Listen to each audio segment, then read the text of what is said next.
इसमें आपने अपना भारत देश जब स्वतंत्र हुआ 1947 से, तब से आपने देखा तो कोई एक लीडर के नेतृत्व में देश आगे बढ़ता है। शुरू में अलग था, पंडित जवाहरलाल नेहरू जी के नेतृत्व में देश जब काम कर रहा था, देश में जब ये लोग काम कर रहे थे तो सरदार वल्लभ भाई पटेल, बाकी के जो लोग बहुत से थे, उन्होंने सबने मिलके वो देश चलाया। उसके बाद लाल बहादुर शास्त्री, इनका नेतृत्व आया। उसके बाद इंदिरा जी का नेतृत्व आया। इमरजेंसी के वक्त इंदिरा जी को अपने देश के लोगों ने थोड़ा सा बाहर उनको हरा दिया था, वो खुद भी हार गई थी। लेकिन उसके बाद वापिस जो लोग इकट्ठा हुए अलग अलग पार्टियों के, जिसको हम खिचड़ी बोलते हैं, वैसा हुआ। वो गवर्नमेंट ज्यादा चला नहीं, 2.5 साल के अंदर ही चुनाव हुए। वापिस इंदिरा जी का नेतृत्व में, उनका करिश्मा था, उनके नेतृत्व में ही सरकार आई। उसके बाद राजीव गांधी के नेतृत्व में सरकार आई। और ये सब होने के बाद बहुत सालों के बाद मैं भी मेंबर ऑफ पार्लियामेंट बना 91 में, ये भी 91 में, हम साथ साथ, तब एक कांग्रेस थी, कांग्रेस के वे मेंबर ऑफ पार्लियामेंट के नाते हम वहाँ चुनाव जीत के गए थे। तब देखा था बहुत सालों से 1984 के बाद, ठीक तरह से सुनो, 1984 के बाद अपने देश में कोई भी एक ऐसा नेता कि उनके नेतृत्व में देश आगे जा रहा है, ऐसा कभी हुआ नहीं। अलग अलग गुट को एक करके देश को चलाने की कोशिश की गई।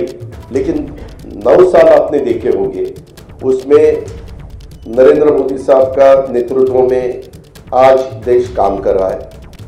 वो बाहर भी पॉपुलर है, यानी अब्रॉड, बाहर अगर कोई भी देश में जाते हैं अपने भारत की तरफ से, तो सब उनको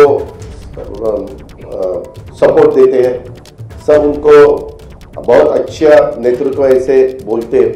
और ऐसा होते हुए उनका भी काम चालू है। और ये काम करते वक्त आपने भी देखा वंदे भारत ट्रेन हो या अलग अलग बहुत से कुछ रोड्स हो, नेशनल हाईवे के जो कुछ काम हुआ है,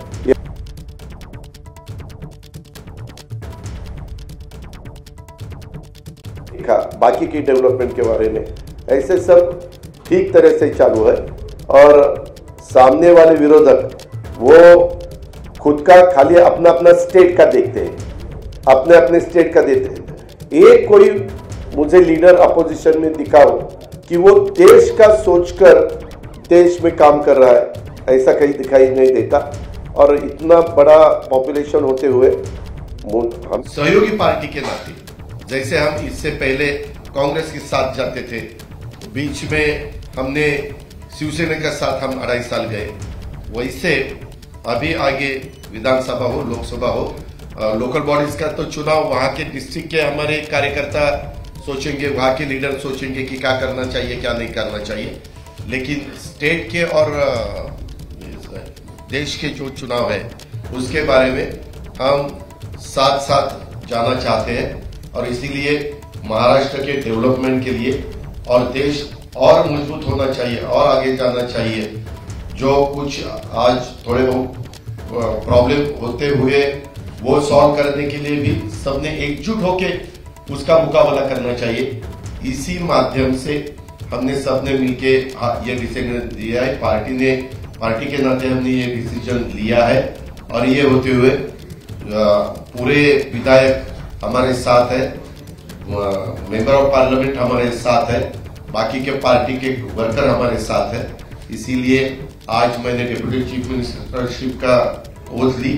बाकी के हमारे सीनियर नेता और नया भी कुछ लोगों को हमने आज तक इस गवर्नमेंट में लेडी को प्रतिनिधित्व नहीं था, आगे शायद वो देंगे, लेकिन हमने वो भी सोचा।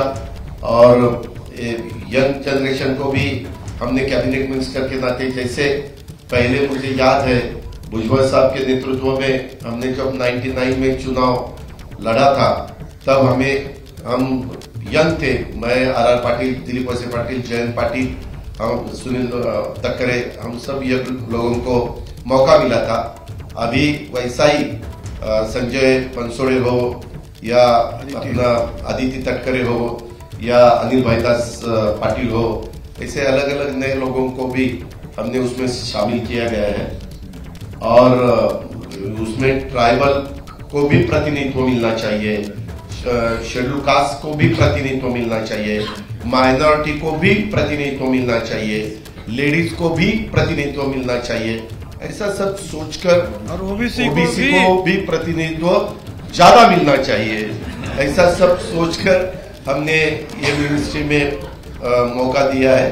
और आगे भी जो हम जब बात सीएम साहब के साथ करेंगे, बाकी डीसीएम साहब साथ के करेंगे, बैठेंगे, तो बाकी के भी लोगों को और मौका देने की हमारी कोशिश रहेगी।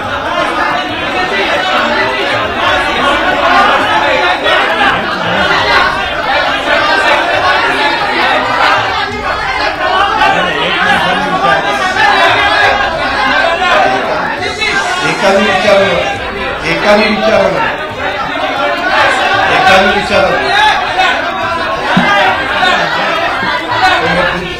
तुम्ही एकाने विचार मी विनंती करतो, मैंने जो कुछ कहा है वो सबके आपके सामने रखा। क्या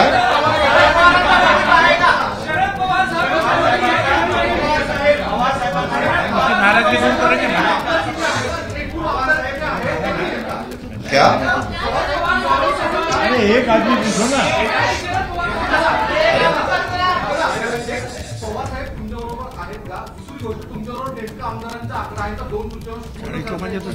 आमच्याकडं सर्व आकडा आहे।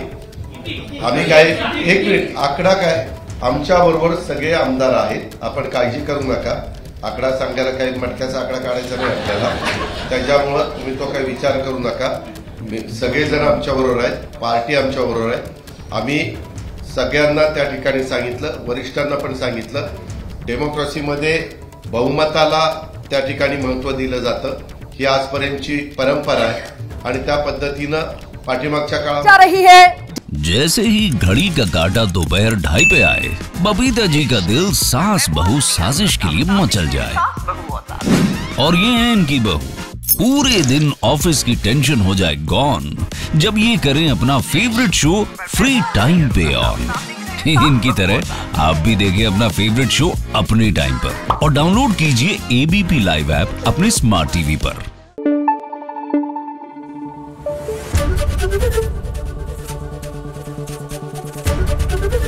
एबीपी न्यूज आपको रखे आगे।